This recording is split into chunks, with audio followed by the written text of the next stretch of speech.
Hello' students, আজি আমি লৈ আনিছোঁ ইউনিট টেষ্ট চিলেবাছ 2026 to 2027 মানে এইবাৰৰ বাবে তোমালোকৰ ইউনিট টেষ্টৰ চিলেবাছ আৰু গোটেইখিনি ছাবজেক্টৰ কাৰণে আমি আলোচনা কৰিম। English, Assamese, science, maths, social science আৰু লগতে ইলেক্টিভ গোটেইখিনি ছাবজেক্টৰ কাৰণে আমি আলোচনা কৰিম। কাৰণ চোৱা, ইউনিট টেষ্ট এক্সামটো যিসকল ষ্টুডেণ্টে ভাল কৰে সিহঁতৰ মেট্ৰিক পৰীক্ষাটো অট'মেটিক ভাল হৈয়ে যায়। আৰু এইটো মই কোৱা নাই, এইটো ৰিচাৰ্চে কৈছে।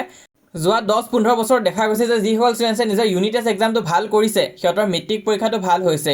তো চোৱা, তোমালোকে যদি কেনেবাকৈ নিজৰ ইউনিট টেষ্ট এক্সামটো যদি ভাল কৰিব পাৰা তেনেহ'লে মেক্সিমাম চান্স আছে যে তোমালোকৰ SSLC 2027টো সেই এক্সামটো তোমালোকৰ ভালে হ'ব।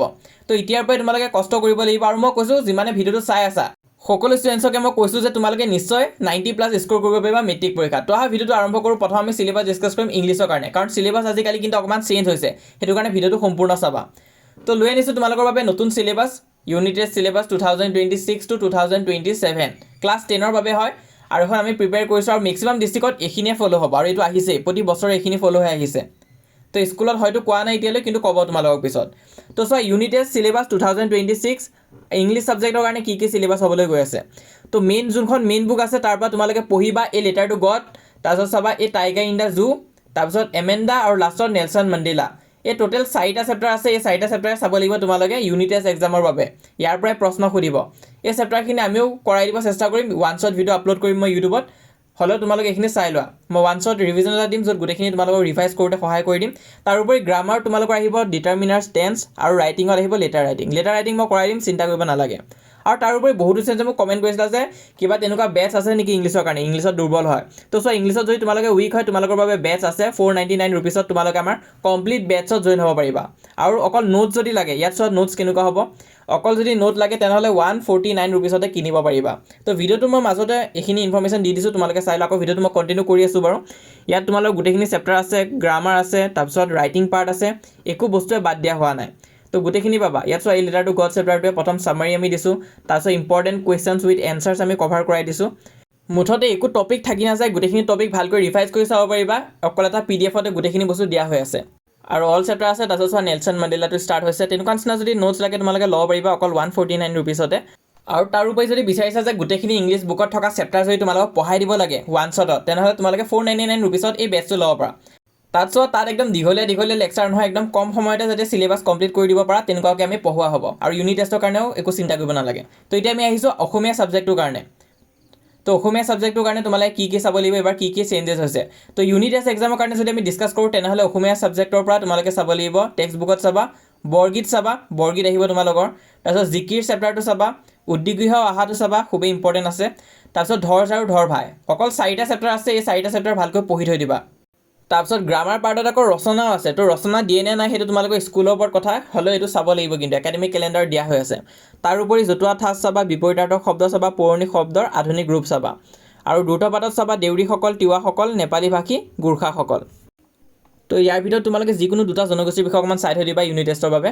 তো সিমানে আছিলে। নেক্সট আমি ডিছকাছ কৰিম ছ'চিয়েল ছায়েন্স ছাবজেক্টটোৰ কাৰণে। বহুতো ছ'চিয়েল ছায়েন্সৰ কাৰণে ভয় খাই আছা। তো প্ৰথম ইউনিট টেষ্টত কিন্তু ইমান এটা ডাঙৰ চিলেবাছ নহয়, 4টা চেপ্টাৰ তোমালোকৰ আহিব।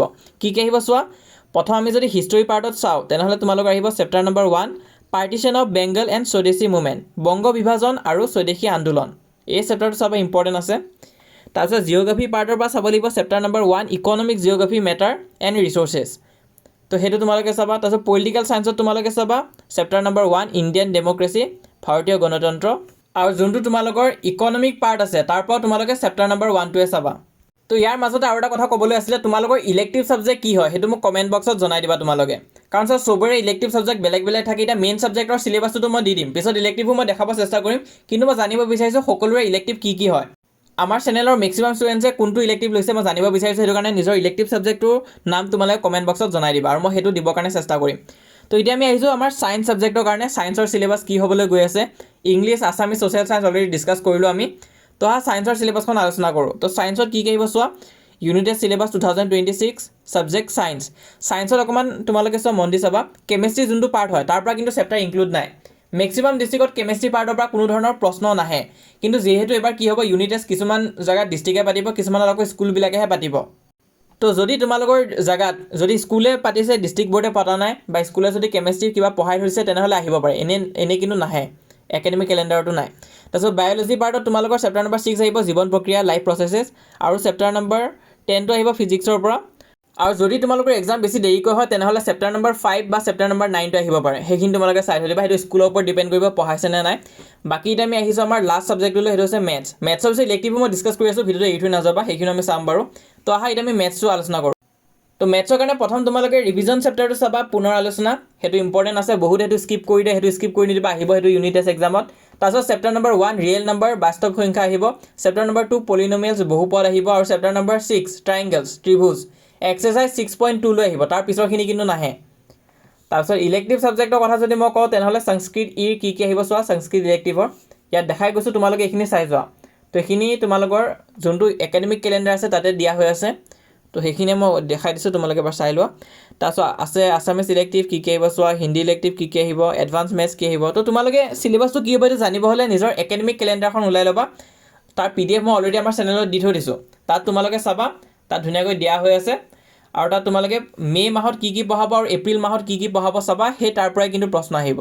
বাকী তোমালোকে ইয়াত চাব পাৰা, জিঅ'গ্ৰাফী ইলেক্টিভৰ 1 আৰু 2টো আহিব, কম্পিউটাৰ ছায়েন্সত চেপ্টাৰ নম্বৰ 1 আৰু 4টো আহিব। ঠিক তেনেকুৱাকৈ দিয়া হৈ আছে চেপ্টাৰবিলাকৰ, কোনকেইটা ছাবজেক্টৰ কি। কাৰোবাৰ যদি ইলেক্টিভ ৰৈ গৈছে তেনেহ'লে মোক কমেণ্ট বক্সত জনাবা, কাৰণ মেইন ছাবজেক্টখিনিটো মই দি দিছোঁ, অকল ইলেক্টিভ বাকী আছে, সেইখিনি অকণমান নিজে তোমালোকে ৰিচাৰ্চ কৰি চাবা।